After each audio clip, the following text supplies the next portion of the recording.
नमस्कार, स्वागत है आप सभी का स्वराज एक्सप्रेस पर। आप देख रहे हैं हमारा खास प्रोग्राम जनता मांगे जवाब। आपके साथ मैं हूं संयम जैन।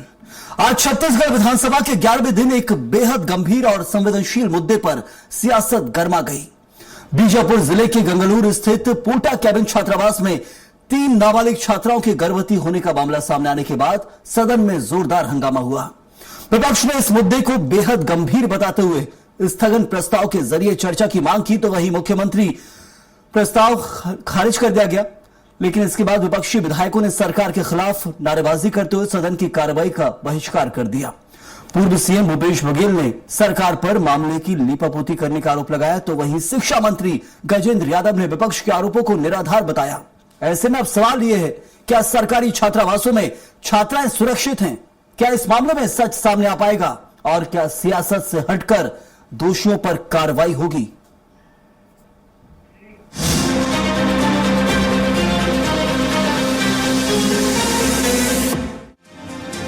बीजापुर जिले के गंगलूर स्थित पोटा कैबिन हाई स्कूल छात्रावास में रहने वाली 3 नाबालिग छात्राओं के गर्भवती होने का एक मामला सामने आया। इस घटना को लेकर विधानसभा में विपक्ष ने सरकार को घेरते हुए स्थगन प्रस्ताव के जरिए चर्चा की मांग की।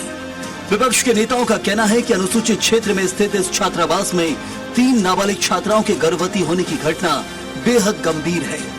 आरोप लगाया कि सरकार इस मामले को दबाने की कोशिश कर रही है। और वो लड़कियां 5 महीने से गर्भवती है और कह रहे हैं कि घर चली गई थी, तो नवंबर में घर चली गई थी, तब भी आप 5 महीने गर्भवती है, तो आपके हॉस्टल में हुआ।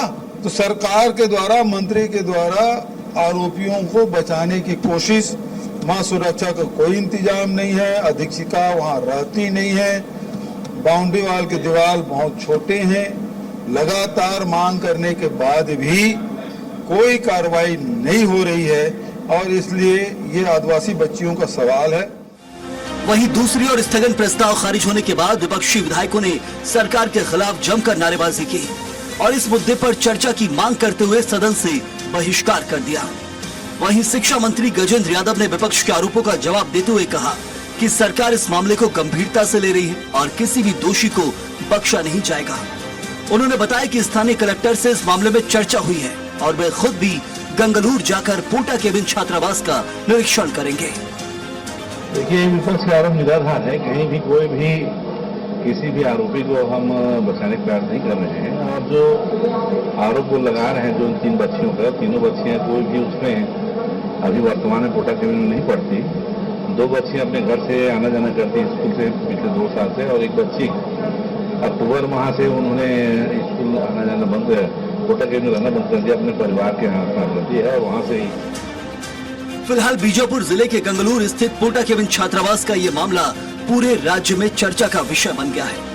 3 नाबालिग छात्राओं के गर्भवती होने की घटना ने कई गंभीर सवाल खड़े कर दिए हैं। विपक्ष जहां सरकार पर मामले को दबाने और लीपापोती करने का आरोप लगा रही है, तो वहीं सरकार का कहना है कि पूरे मामले की गंभीरता से जांच कराई जा रही है। अब सबकी नजरें जांच पर टिकी हैं कि आखिर इस घटना के पीछे सच्चाई क्या है और जिम्मेदार लोगों पर कब और कैसी कार्रवाई होती है, क्योंकि सवाल सिर्फ सियासत का नहीं बल्कि छात्राओं की सुरक्षा और व्यवस्था की जवाबदेही का भी है। स्वराज एक्सप्रेस के लिए रायपुर से दिलीप साहू की रिपोर्ट। तो विधानसभा की कार्रवाई चल रही है और बीजापुर का मुद्दा जमकर गूंजा। इसी मुद्दे पर चर्चा भी करेंगे। हमारे साथ खास मेहमान मौजूद हैं। रविंद्र सिंह बीजेपी प्रवक्ता हैं, अभय नारायण राय कांग्रेस के प्रवक्ता हैं। आप दोनों का बहुत स्वागत। साथ ही मौजूद हैं के शर्मा, वरिष्ठ पत्रकार हैं। आपका ही बहुत बहुत स्वागत है। रविंद्र जी, ये जो मामला सामने आया, इसको लेकर विपक्ष जो है प्रदेश का वो हमलावर है। क्या सुरक्षा व्यवस्था दी जा रही है इन बच्चियों को जो छात्रावास में रहती हैं, आदिवासी समुदाय से आती हैं, पढ़ने लिखने के लिए माँ बाप से दूर रहती हैं? माता पिता आपको जिम्मेदारी देते हैं, सरकार को जिम्मेदारी देते हैं, प्रबंधन को जिम्मेदारी देते हैं और सरकार विश्वास के साथ जिम्मेदारी उठाती है, लेकिन वो 3 छात्राएं गर्भवती हो गई हैं। ऐसे में क्या सुरक्षा व्यवस्था, क्योंकि विपक्ष का यही सवाल है। जी, सबसे बड़ी बात है, जो मैं कलेक्टर साहब का बयान देख रहा था, उसमें उन्होंने कहा जो महिलाएं थी, लड़कियां जो थी, वो एक मतलब छात्रावास में ही रहती थी और एक लड़की जो थी वो दीपावली के समय बाहर गई हुई थी, पिछले 5 महीने से वो अनुपस्थित थी। मेरी आवाज आ रही? जी जी बिल्कुल। जी जी, मेरी आवाज आ रही? हाँ बोलिए बोलिए, जरूर आ रही है। पिछले 5 महीने से एक लड़की अनुपस्थित थी और 2 लड़कियां मतलब वहां नहीं रहती थी छात्रावास में, वो आत्मानंद स्कूल में पढ़ती थी। घटना निंदनीय है, क्यों हुआ जांच का विषय है। मैं भी इस बात को मानता हूं, क्या सीसीटीवी फुटेज थे, छात्रावास अधीक्षक ने क्या रिपोर्ट किया था, क्या उनको जानकारी थी और कोई बाहरी तत्व वहां प्रवेश कर रहे थे, इस बात को देखना आवश्यक है। लेकिन अभी जो जिस तरह से प्रशासनिक को आई है उसमें छात्रावास से संबंधित मामला ये नहीं है कि अपने वहां छात्रावास से दूर रहती थी।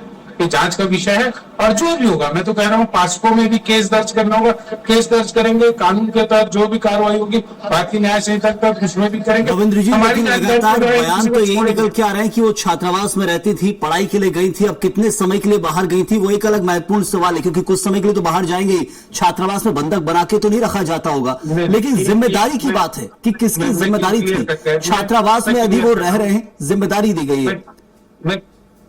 एक लड़की 6 महीने से अनुपस्थित थी, ये छात्रावास अधीक्षक का भी कहना है, कलेक्टर साहब का भी कहना है। प्लस 2 लड़कियां वहां नहीं रहती थी, रहती तो मैं जिम्मेदारी को भी स्वीकार करता, अभी भी जिम्मेदारी से भाग नहीं रहा हूं। लेकिन 3 लड़कियों के बारे में है, 2 लड़कियां आत्मानंद स्कूल में पढ़ती थी, उस छात्रावास में नहीं रहती थी, एक लड़की 6 महीने से बाहर थी और जो मामला आया है वो करीब 3, 4, 5 महीने का मामला है। अभय नारायण जी, अभी ये जवाब मिल गया होगा आपको रविंद्र जी से, क्या इतना काफी है, सीधा बता दिया गया है क्या क्या ये मामला था कि 2 बाहर थी और एक जो है वो बीते समय से नहीं थी, तो ये सब चीजें बताई जा रही, फिर किस बात के आरोप लगाए जा रहे हैं? क्योंकि हमने देखा आरोप सिर्फ यहां तक सीमित नहीं है, यहां तक लगा दिया गया है कि आदिवासी मुख्यमंत्री ये प्रदेश के अंदर, उसके बावजूद ये सब चल रहा है, तो फिर क्या आदिवासी बच्चों की सुरक्षा है? बहुत आरोप उठाए जा रहे हैं कांग्रेस की तरफ से।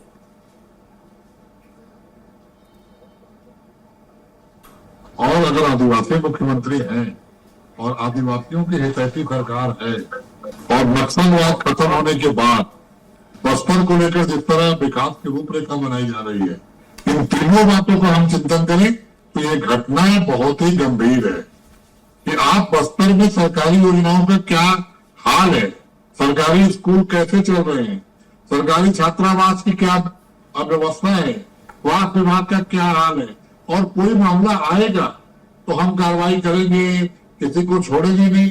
सबसे बड़ी बात है कि हॉस्टल में रहने वाली बच्ची गर्भवती कैसे हो गई, अगर वो घर गई तो कितने दिन गिने गई का भाई, ये तो अब सब निपा पोती का प्रयास है।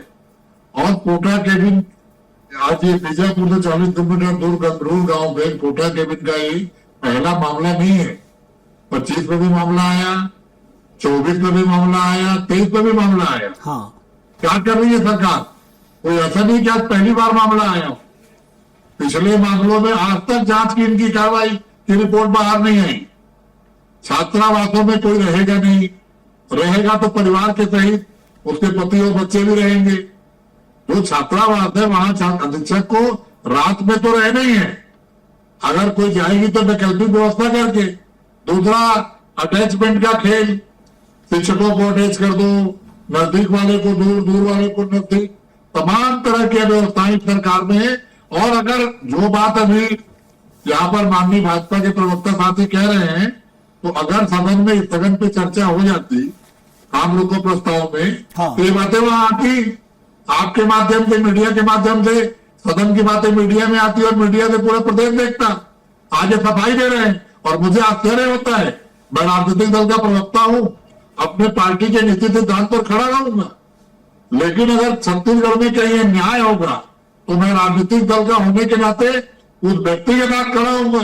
लेकिन अभय जी वो बोल रहे हैं जिम्मेदारी से नहीं भाग रहे हैं हम, वो कह रहे हैं कि जिम्मेदारी से हम नहीं भाग रहे हैं, लेकिन बात यह कि वो मामला ही ऐसा नहीं है, मामला ही पूरा पलट गया यहाँ पर। 2 तो रह नहीं रही थी वो कह रहे हैं, और एक जो थी वो कुछ समय के लिए बाहर थी। कुछ नहीं है, यही तो पर्दा डालने की कोशिश है कि आप छुपा रहे हैं। घटना जब उजागर हो गई, कौन अपराध करने वाला कहता है कि मैं अपराधी हूँ? हत्या में पकड़ा जाता है तो भी कहता है कि मैं अपराधी नहीं हूँ। 3 साल, 4 साल, 5 साल कोर्ट में मामला चलता है और गवाही हो गई, साक्ष्य मिल गए तो सजा होती है। आज कौन कहेगा कि मैं अपराधी हूं? लेकिन अगर भारतीय जनता पार्टी के लिए सरकार ही सब कुछ है, सरकारी विभाग ही सब कुछ है, चलिए जरूर मैं आता हूं आपके पास। रविंद्र जी, इस मामले में चर्चा से क्यों बच रही थी सरकार? यही बात सदन में कह दी जाती जो आप यहां कह रहे हैं।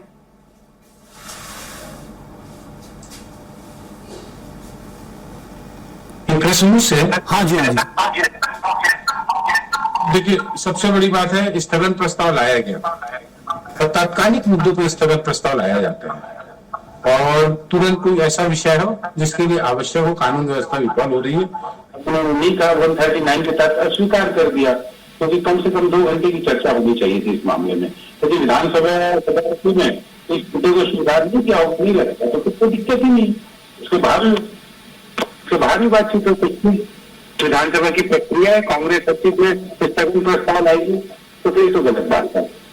इसको प्रशासनिक मीडिया को आए हैं, बयान आ चुके हैं, कह दिया गया है मंत्री की ओर से कि इसमें मामला ऐसा था और मतलब ऐसा नहीं हुआ है। इस तरह से बयान आ चुके हैं छात्रा अधीक्षक के नाम, तो क्या आवश्यकता है हर चीज में स्थगन मामला। तो ये चर्चा का विषय शायद लग नहीं रहा है। के शर्मा वरिष्ठ पत्रकार हमारे साथ हैं। के शर्मा जी, ये क्या विपक्ष जो है प्रदेश का वो नहीं जानता सदन की कार्यप्रणाली क्या है? क्योंकि कहा यह जा रहा है कि इसके बाहर चर्चा हो सकती थी, इस मामले पर विपक्ष जो स्थगन प्रस्ताव लाया उसको चर्चा को नकार दिया गया। देखिए, संयम के शून्यकाल में वही मामले उठाए जाते हैं जिसके माध्यम से सरकार के संज्ञान में लाया जाता है, और स्थगन प्रस्ताव मतलब उस विषय पर तात्कालिक चर्चा की आवश्यकता महसूस जब विपक्ष करती है, इसको अग्राह्य कर दिया गया और मंत्री की ओर से कहा कि इस तरह से घटनाएं नहीं, लड़की जो है दिवाली के समय बाहर चले गई या हॉस्टल से संबंधित घटना नहीं है, सीधी सी बात उसमें ये कहा गया। तो अब इसको लेकर के जो छात्रावास अधीक्षिका की बात करें या जिला शिक्षा अधिकारी की बात करें या मंत्री के बयान की बात करें, उसमें वही बातें आ रही है कि छात्रावास से उसका कोई संबंध नहीं है। बात यहाँ पे आती है क्या अशिक्षा की स्थिति है वहाँ, या यौन शिक्षा की कमी है, कह सकते हैं सीधी सी कि छात्राओं में इस तरह से नहीं है, या नाबालिग है तो रेप की मामला बनता है, तो रेप की घटना में कौन लोग शामिल है, आरोपी कौन है, या उसको छात्रावास से जब बाहर चले गई वो तो छात्रावास से उसकी जानकारी नहीं थी कि जैसे भूपेश बघेल कह रहे हैं कि यदि दिवाली छुट्टी में गई थी तो 5 महीने की गर्भवती मतलब घटना उससे पहले, तो इसमें वास्तव में दोषी कौन है, इस सबको विषय को लेकर के ध्यान देने की आवश्यकता है। जागरूकता की भी बात महसूस होती है। क्या इनका नाबालिग विवाह हो गया, इसमें बहुत सारी बातें हैं जिसका सवाल नहीं आया है कि इनका रेप हुआ है, प्रेम संबंध है, कि विवाह का मामला है, अशिक्षा का मामला है, ये तमाम प्रकार के सवाल है जिसको सरकार के संज्ञान में तो स्थगन प्रस्ताव जो लाया गया था उस पर उसके माध्यम से आ चुका है। इसमें पूरी जांच की आवश्यकता है ताकि छात्रावास में रहने वाले छात्राओं और उनके पालकों में विश्वास की भावना पैदा हो। बिल्कुल, और ये आदिवासी छात्राओं के भविष्य से जुड़ा सवाल है कि अब जो आदिवासी छात्रावास में पढ़ रहे हैं उनके परिजनों के लिए सवाल उठता है कि उनके मन में एक तरह से जो अपेक्षाएं उनके बच्चों के भविष्य को लेकर अब यहां संशय पैदा हो जाता है इन घटनाओं से। के शर्मा जी। जी, निश्चित रूप से वही है, इस बात में वास्तविकता सामने आनी चाहिए कि गर्भवती होने का कारण कौन है, कौन जिम्मेदार है। नाबालिग के साथ यदि 2 नाबालिग हैं तो उसमें रेप का मामला बनता है, तो रेप के गांव के युवक ने किया कि किस प्रकार से घटनाएं हैं, कौन कौन इसमें दोषी है, ये कह देना कि छात्रावास से संबंधित नहीं है, सरकार नहीं है, शिक्षा विभाग या हो या स्वास्थ्य विभाग को जब जानकारी है कि नाबालिग गर्भवती है तो इसकी जानकारी या पुलिस को या जिला प्रशासन को ये जानकारी गई क्या कि किस ढंग से घटना है, इसकी जांच होनी चाहिए। मुझे लगता है कि सरकार को संज्ञान में आ जाए, गंभीर मामला है। जैसे मैंने पहले कहा कि सुरक्षा की मामला है, छात्रावास के सुरक्षा की बात आए, छात्राओं की बात हो या पालकों में विश्वास की बात हो, इस विषय में कंप्लीट जांच तो होनी चाहिए। जरूर। रविंद्र जी, इस मामले में आपसे जवाब ले रहा हूं मैं, क्या कार्रवाई की जरूरत सबसे महत्वपूर्ण है? क्या सरकार को नहीं लग रहा है, क्या बचने की कोशिश की जा रही है? अलग अलग मामला आप निकाल रहे हैं कि बाहर गए थे 5 महीने पहले दिवाली की छुट्टियों में, बहुत सब चीजें ठीक है, लेकिन प्राथमिक तौर पर शुरुआत और अंत में जिम्मेदारी किसकी है? आदिवासी छात्रावासों में बच्चों को पढ़ने भेजा गया है। यदि इन मामलों से सबक भी लिया जाए तो आने वाले समय में क्या फिर नीति बनाई जाएगी और क्या कार्रवाई ऐसी की जाएगी जिससे सुधार आए? प्रबंधन के तौर पर भी कार्रवाई तो जरूरी है। देखिए, सबसे पहली बात तो इस पूरे मामले को समझना चाहिए, संवेदनशील मामला होना चाहिए और इस तरह पर राजनीति नहीं करना चाहिए, क्योंकि ये लड़कियों से संबंधित मामला है ना, बहुत संवेदनशील मामला है। राजनीति से दूर हटके इस मुद्दे पे बात करना चाहिए। मैंने सुबह में ही कहा, कलेक्टर साहब का बयान आया, वहां का छात्रावास अधीक्षक का आया, एक लड़की 5 महीने से आ नहीं रही थी, 2 लोग छात्रावास में नहीं रहते थे, रेसिडेंशियल में नहीं थे। अब बाहर के बाद उसका क्या मामला है, ये पूरा जांच का विषय है। थोड़ा आने दीजिए, इतनी हड़बड़ी क्या है, 2 दिन में कर दें कुछ भी काम। क्या प्रेम प्रसंग का एक बार हुआ था, विजयपुर में हुआ था, छात्रावास में एक लड़की गर्भवती हुई थी, बाद में गांव वालों ने बैठ के मामले को हल कर लिया कि प्रेम प्रसंग का मामला है। तो मैं चाहता हूं थोड़ा सा इंतजार करें, संवेदनशील मामला है, कोई गलत किया होगा, इतना आसानी से 3 के साथ गलत नहीं हो सकता ना, कि मतलब कोई जबरदस्ती कर ले, कुछ तो बात होगा। मैं इसलिए बहुत सारी बातों को नहीं भी कह रहा हूं, क्योंकि लड़कियों के भविष्य से संबंधित मामला, प्रशासनिक अक्षमता का मामला नहीं है। देखिए, मैं 2-3 बात कहता हूं। चलिए मैं इस छात्रावास मामले शिक्षकों की भी नियुक्ति को है। आदिवासी छात्रावास से हटके भी यदि चलो मैं ले लेता हूं इस मामले को, तो एक जी। नाबालिग छात्राओं के साथ यदि गर्भवती होने के बाद उनके मामले का पता चलता है कि क्या हुआ बीते समय में, तो ये सुरक्षात्मक दृष्टि से तो सवाल खड़े करता ही है। चलिए हम छोड़ देते हैं प्रबंधन को। देखिए, मैं स्वास्थ्य विभाग का डाटा देख रहा वो देख रहा था डिटेल। पता चला तो उन्होंने उसकी रिपोर्ट भी बनाई, रिपोर्ट कार्ड भी बनाई है कि 4 महीने से वो गर्भवती है। भले वो स्कूल प्रबंधन को ना मालूम हो, लेकिन जब जांच की गई तो ऐसी जानकारी है गर्भवती थी और उनकी सुरक्षा के पर्याप्त प्रबंध किए जा रहे थे। उनको जो भी दी जा रही थी, मैं बोल रहा हूँ बहुत संवेदनशील मामला है। हम किसी चीज से नहीं, स्कूल में जानकारी होती है, छात्रावास में या जहां पर भी उनकी जांच हुई उस अनुशासन के दायरे में उनकी जांच की गई थी।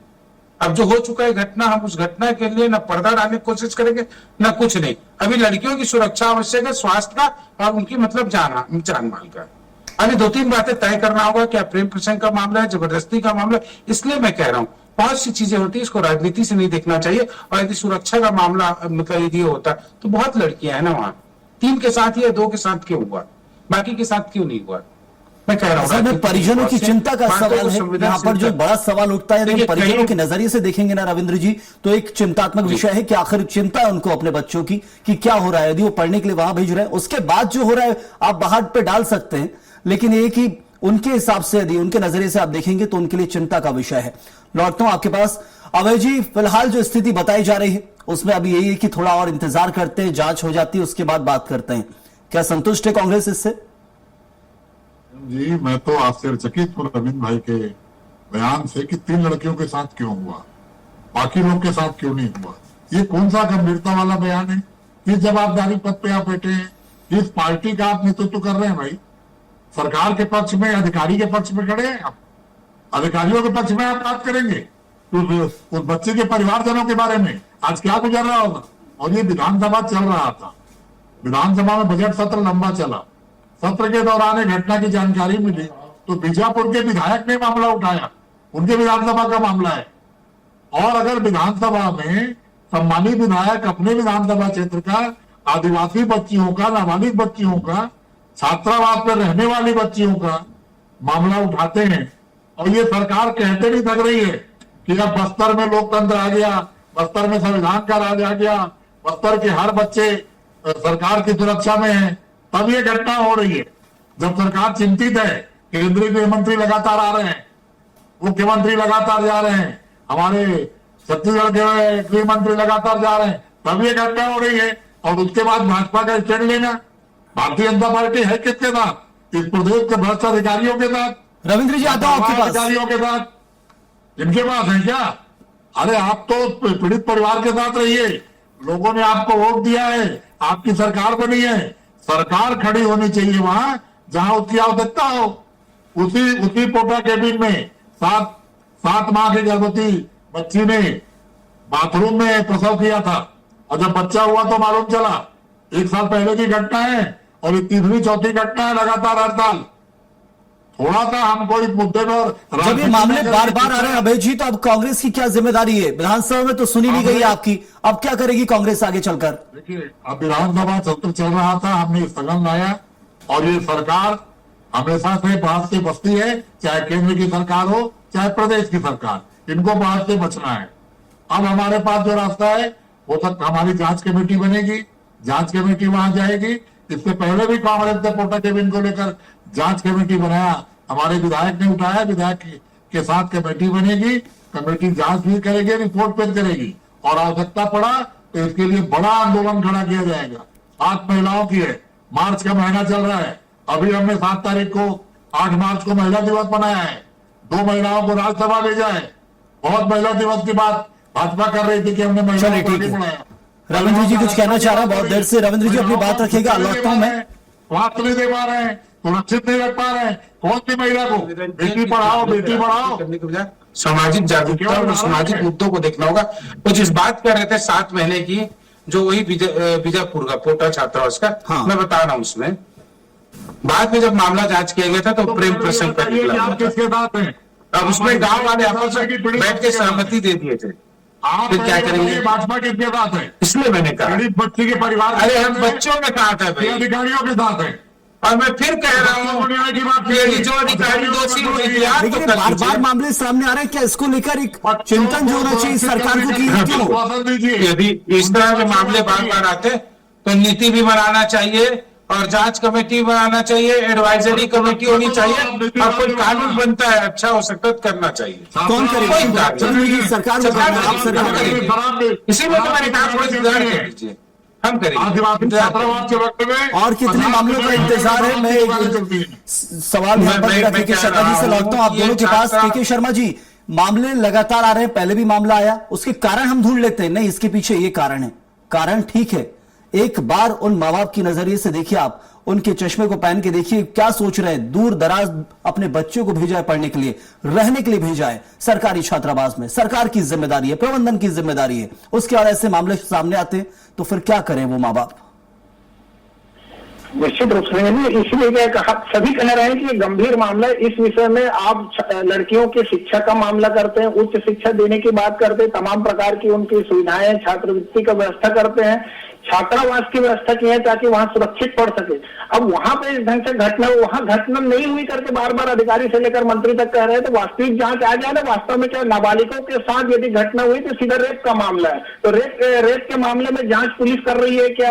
इस मामले में आगे शासन का क्या रवैया है, ताकि वहां जो बच्चे पढ़ रहे हैं, जो उसके पालकों की हम चिंता कर रहे हैं, उनमें एक विश्वास की भावना पैदा हो जाए कि हमारी बेटी को हम जहां पढ़ने जा रहे हैं उच्च शिक्षा बन के कहीं अधिकारी बन के आएगी, छत्तीसगढ़ का नाम रोशन करेगी। आदिवासी क्षेत्र अभी नक्सल मुक्त होने वाला है और इस क्षेत्र में शिक्षा को लेकर, जैसे एक बात और क्या इन क्षेत्रों में यौन शिक्षा की भी कमी है क्या? इस विषय पर सरकार को विचार करना चाहिए। शिक्षा स्तर में किस ढंग से हम उसको बढ़ा सकते हैं, जानकारी बच्चों को रहे, तो तमाम प्रकार की बातें हैं जो वहां पे आते हैं। नाबालिगों के विवाह का भी मामला आदिवासी क्षेत्रों में, दूरस्थ क्षेत्रों में आता है, उनको लेकर जागरूकता समाज कल्याण विभाग किस ढंग से काम कर रहा है। तमाम प्रकार की चिंताएं जो है उन सबके निदान के लिए सरकार को एक ठोस नीति, रणनीति बनाने की आवश्यकता है, ताकि छात्राएं पढ़ लिख के आगे बढ़े और जैसे तमाम जो भी घटना है, जो भी दोषी है, उसको बचाने की कोशिश नहीं होनी चाहिए। बयान तो आएगा, लेकिन मामले में हम देख रहे हैं 7 महीने पहले का जिक्र किया जा रहा है बीजेपी कांग्रेस दोनों की तरफ से, उसका कारण बता दिया गया, प्रेम प्रसंग निजी था। अभी ये मामले आए, इनके भी कारण बता दिए जाएंगे, छुट्टी पर गए थे, दिवाली की छुट्टी थी, या 2 बाहर रह रहे थे, ठीक है। यदि आदिवासी छात्रावास से जुड़े हुए थे, स्कूल से जुड़े हुए थे, तो कुछ तो जिम्मेदारी बनेगी, तो उस लिहाज से ही कम से कम कार्रवाई हो, क्योंकि कारण ढूंढना आसान है, जांच कर लेंगे कारण मिल जाएगा, नहीं वो तो निजी तौर पर है। आजादी मिलती है सुप्रीम कोर्ट से, 18 साल होते ही बहुत आजादी है, 18 के हो रहे हैं, 18 में कदम रख रहे हैं, आजादी बहुत सारी है। लेकिन उससे पहले हम माँ बाप के नजरिए से देखते हैं, आपने कहा पालकों के नजरिए से देखते हैं, तो बहुत सवाल उठते हैं, क्योंकि जिम्मेदारी आपको दी गई है। ये सिर्फ 18 का मामला नहीं है, 13, 14, 15, 16, 17, 18 साल से जब माँ बाप बच्चों को भेज देते हैं, आदिवासी छात्रावासों में भेज देते हैं बच्चों को अपने पढ़ने के लिए, तो उस वक्त से जिम्मेदारी है कि उन्हें इस तरीके से पाला पोसा, संस्कारित किया जाए कि वो ऐसे कदम पे ना जाएं। निश्चित रूप से इसीलिए छात्रावास की सुरक्षा, अधीक्षिका की क्या भूमिका है, जो डीओ है उसने इस विषय में क्या कदम उठाया, उसके पत्र, उसके जवाब पे जाने की जगह में पूरी तरह जांच होना जाना चाहिए कि वास्तविक कारण क्या है। भले उसमें कारण के जो आप बता रहे हैं उस ढंग से कोई कारण निकलता है कि नहीं, लेकिन नाबालिग है तो रेप का मामला तो बनता ही है, उसमें सहमति वाली कोई बात ही आती नहीं है। तो इस जब नाबालिग है तो उस मामले में गंभीरता से जांच होने की आवश्यकता है। और दूसरी चीज, बड़ी चीज नीतिगत जो मैं कह रहा हूँ, क्या यौन शिक्षा की कमी है छात्राओं में? इस तरह से बातें नहीं उठा रहे हैं और फिर परीक्षा देने जा रहे हैं, तब ये बात सामने आ रही है। और अखबारों और मीडिया के माध्यम से जब बात आती है तो शिक्षा अधिकारी का एक बयान पढ़िए कि जो मीडिया और इसमें आ रहा है उसमें गलत जानकारी आ रही है, इस ढंग से घटना नहीं हुआ है, छात्रावास की कोई भूमिका नहीं, छात्रावास से बाहर की घटना में क्या शासन बच जाती है? क्या नाबालिग के साथ रेप का मामला आदिवासी क्षेत्रों में जागरूकता का मामला है कि इस ढंग से घटनाएं क्यों हो रही है, लगातार हो रही है। चलिए बिल्कुल, संज्ञान में लेते हुए रखिए, एक तो यौन शिक्षा की बात यहाँ की आपने, और साथ ही साथ की कार्रवाई जरूरी है, सख्त कार्रवाई होगी तभी आगे उदाहरण पेश होगा, और वो कार्रवाई क्या की जाती है, इन मामलों से सबक लेना बहुत जरूरी है। पहली बार ये मामले सामने नहीं आए, लेकिन अब जो कार्रवाई होगी वही आगे उदाहरण बनेगी, और उन खास तौर पर उन माता पिता का ध्यान रखना होगा सरकारों को, कि जो पूरी जिम्मेदारी सरकारों पर थोप देते हैं, दे देते हैं अपने बच्चों को कि आपके छात्रावास में, सरकारी छात्रावास कहा जाता है, बहुत अच्छे से पाला पोसा जा रहा है, लेकिन फिर जो नतीजा है तो माँ बाप की आकांक्षाओं पर खरा उतरे, ऐसा ना लगे कि अफसोस हो कि कहां भेज दिया था। यह ध्यान रखना बहुत जरूरी है। वक्त इतना ही था, शुक्रिया अदा करूंगा रविंद्र जी आपका, अभय जी आपका, और साथ ही के शर्मा जी आपका ही बहुत बहुत धन्यवाद हमारे साथ जुड़ने के लिए। 3 बच्चियों के गर्भवती होने का मामला सामने आया। विपक्ष ने जबरदस्त तरीके से मामले को विधानसभा में उठाने की कोशिश की, लेकिन चर्चा नहीं हो पाई विधानसभा के अंदर। लेकिन सड़क पर इस मामले को उठाया जाएगा और सख्त कार्रवाई की बात विपक्ष कह रहा है, लेकिन कितना सुधार इस मामले के सामने आने के बाद आएगा उसका इंतजार है, क्योंकि ये कोई अच्छे मामले नहीं आ रहे। इनको लेकर माता पिता को आक्रोश है और ना सिर्फ उन 3 बच्चों के मां बाप को, बल्कि और मां बाप भी आक्रोशित हैं, क्योंकि इन घटनाओं को सुनकर उनके अंदर डर और भय आता है। इस वक्त के लिए फिलहाल इतना ही। आप बने रहिए स्वराज एक्सप्रेस के साथ।